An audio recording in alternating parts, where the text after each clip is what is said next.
Hello everyone, welcome to a brand new Upgrade Your OET vocabulary quiz. Can you believe it? We're on quiz number 30 already. If you haven't had a chance to look over our previous ones, it's a great opportunity to do so because we've got 29 more of these as well. Well, today's quiz is all about addressing patients, and because it's coming to the end of Pride Month, a little happy Pride to all those celebrating. As to who am I, my name is Sona and I'm a premium preparation provider of the OET. These quizzes are designed to help you with your everyday lay language. So that's the kind of language that you would use with your patients or your patients may use with you. And the quizzes are designed to get you ready for your OET and life beyond that when you're actually working and practicing as a medical health professional in an English-speaking country. This video is all about addressing patients, and it's actually inspired by one of my very own students, Dr. Suresh, who asked me these questions, and they're very important indeed. So we're going to find out how you address a new patient and do a little bit of speaking preparation at the same time. We're then going to do a little true or false quiz, and that's a bit of writing practice for you. And then, as a triple whammy, we're going to do some reading practice, part B style questions. We'll look at 3 questions together, and that's looking at some guidance from NICE. That's the National Institute for Clinical and Care Excellence, and it's all about patient experience in adult NHS services. If you like these videos, please don't forget to click on that like button to share it with a friend or a colleague and to subscribe to us. And if you press that little ding dong bell button that you'll see floating below you, then you'll also get alerted to every time we have a new video out. Okay then, so let's start with some speaking practice. And how do you address a new patient? First of all, how do you ask them their name? So let's imagine that you're either in your OET speaking roleplay or actually in real life. How do you ask them their name? Well, you could say, quite practically, can you please confirm your name and date of birth? So this is something that definitely happens in the NHS. I'm from London, for those of you who don't know a little bit about me. So all my experiences relate to life in the UK. And as part of the NHS, every time you visit a healthcare professional who you've never met before, they will always ask you to confirm your name and date of birth, just to make sure they've got the right patient in front of them.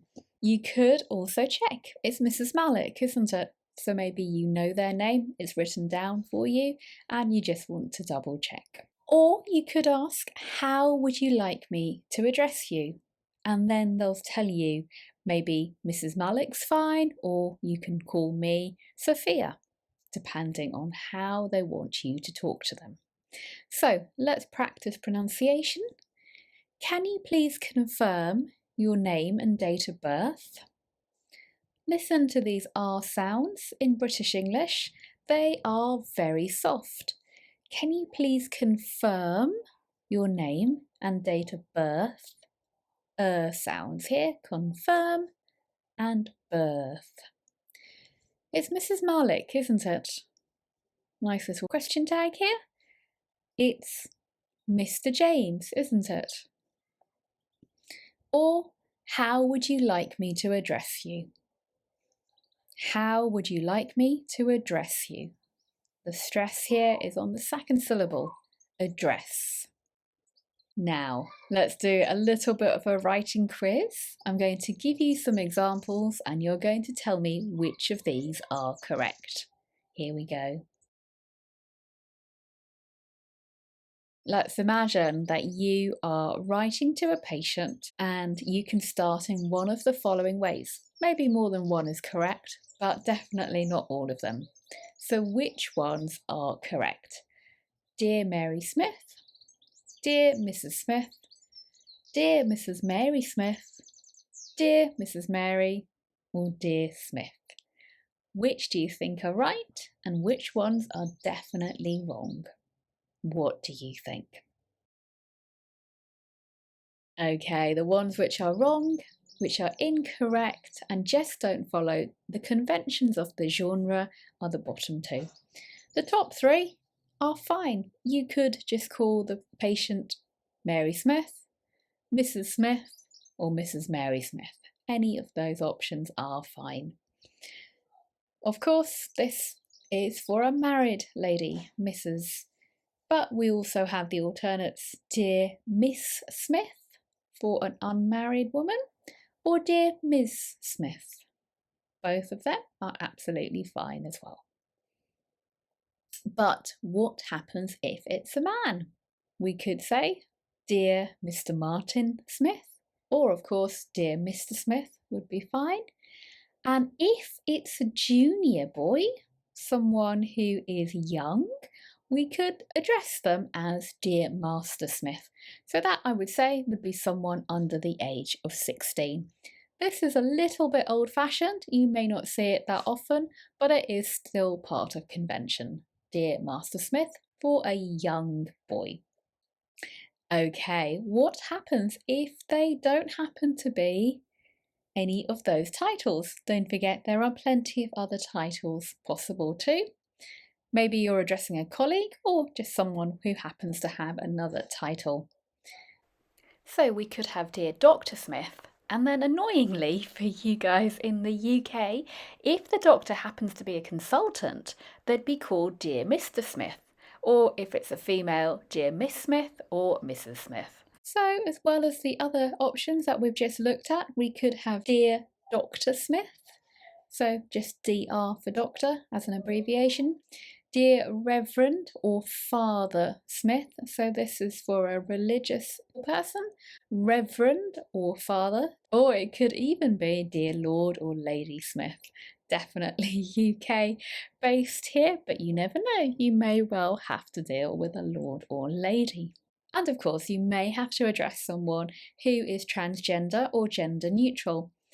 Now, this won't come up in your OET, I don't believe, but just for your own knowledge, what you may actually find, and this is becoming much more common these days, is that you will have, like we do here at the bottom of an email, we'll have the person's title, doctor, their first name and their surname, and then they will explain their pronouns. So in this case, Dr. Elizabeth is she or her. But equally, we could have the pronoun he or him, or they or them, if they prefer gender neutral pronouns. Okay, so we're going to go on and do a little bit of reading part B style practice. We've got 3 questions for you today. But before I do that, I just want to remind you to please click on that like button, share with a colleague, and subscribe to us. Okay, now then, let's have a look at this patient experience pathway from NICE. I've got the website down here for you, and I'll also put that into the comments box so you'll be able to find it. The NICE pathways are great because they're really useful for your professional lives, and also don't forget, in your reading part A, you may have to follow a flowchart, so it's quite useful just to get used to doing so. So in this case, it's looking at a person using adult NHS services. Maybe they're transitioning from the children's pathway to the adults one. Perhaps they already are an adult, or that they are experiencing a mental health service, or that they are on the safe staffing for nursing in acute hospitals. We've got various pathways here. Today, we're going to be focusing on knowing the patient as an individual, because of course that's where addressing the patient begins, but then of course it develops a little bit further because you have to know your patient as an individual, and then you can therefore tailor the service for them and look at the essential requirements of their care. And I'm going to just focus on this category for the moment. And what I've done is picked out some of the information from this particular pathway and design some questions so that you can practice your reading strategies. If you do want more information about strategies for your reading test, then take a look at our Udemy course, which goes over some strategies you can use in your OET reading. But for now, let's practice 3 questions together. Because each extract is quite short and actually a little bit shorter than you would get in your test, I'm just going to give you 1 minute to try and pick the best alternative from the 3 options given to you. So here we go. The guidance reminds staff that A, B or C, which one is correct? First of all, 1 minute for you to look over and decide.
Okay, so what do you think then?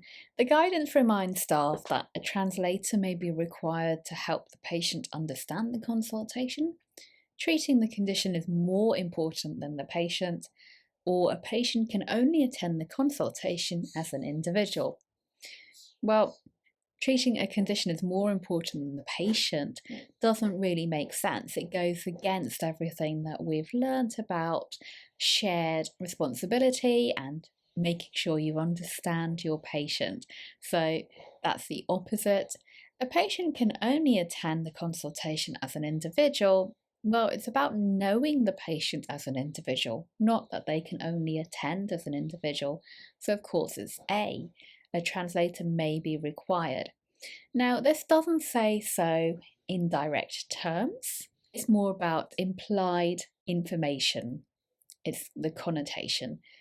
Here we go. Ensure that factors such as physical or learning disabilities, sight, speech or hearing problems, and difficulties with reading, understanding, or speaking English are addressed so that the patient is able to fully participate in the consultation and care. So, making sure that the patient can understand you and addressing any issues connected with understanding English might require a translator. So, the implied reminder is that a translator may be required. This is one of those trickier questions where you have to search a little bit deeper and get the implied meaning. We can definitely discount B and C in any case. Let's try another one. This time, the question is the guidance explains to staff that A, B, or C. Off you go.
Okay, the guidance explains to staff that a less abled patient may be the victim of domestic abuse. Now, while this could be true, I'm not sure that this is what the guidelines are saying. We just have to take into account anything that may affect their care and their feelings about care, such as their domestic situation, their social or working situation, or their previous experience that they've had. It may impact on their health condition, so how they felt before may impact them now. It may affect their ability or their willingness to participate and engage, and it may affect their ability to manage their own care. So there are three things that we need to consider depending on their own situation. That's why it's so important to understand the patient in order to treat them effectively. So, a less able patient may be the victim of domestic abuse. No, that's not what's being said here. A patient's previous experiences can influence their feelings, yes. Their previous experience of healthcare may affect these things. It may affect their current condition and their treatment. So I think it's B. I'm just going to double check C. A patient always has the final say over their treatment.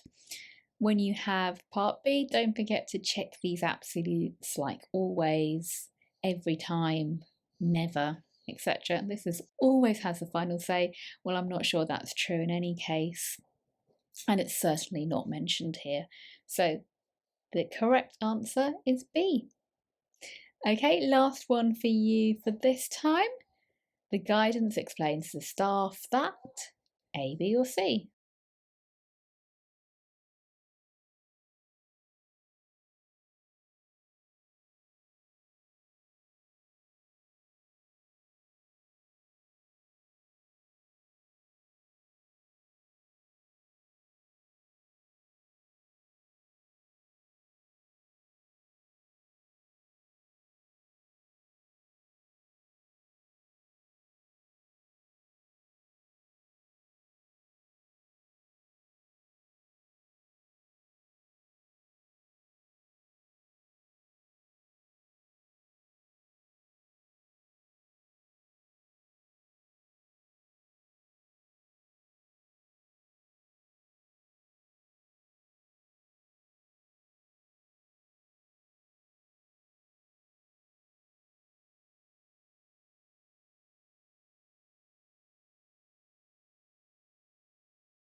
Okay then, so which one did you go for? The guidance explains to staff that you should change your way of speaking depending on the patient's appearance.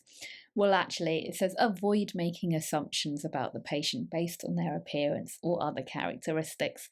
We don't know what a person is like, or what they're feeling or thinking, or what their previous experiences have been, so don't judge them. It's important to incorporate the patient's beliefs and lifestyle choices into the treatment pathway. So, yes, that definitely sounds like the correct thing to do. If appropriate, discuss with the patient their need for psychological, social, spiritual, or financial support and offer support or information and direct them to these sources as appropriate. Support and engage with them effectively. You can guide the patient spiritually, socially, or financially. No, you can direct them to sources of support, but they're not asking you to take on this extra task yourself to guide them yourself. No, so it's definitely B. Okay, I hope you enjoyed these little practice sessions that we've had and you've learned something today. If you do want to find out more about some strategies to help you with your writing or your speaking or your reading skills for the OET, then have a look at the box below, which will give you some great discount codes that you can use on our Udemy courses. Thanks very much for watching. Why not watch another one of our quizzes right now? Take care, see you next time. Bye bye.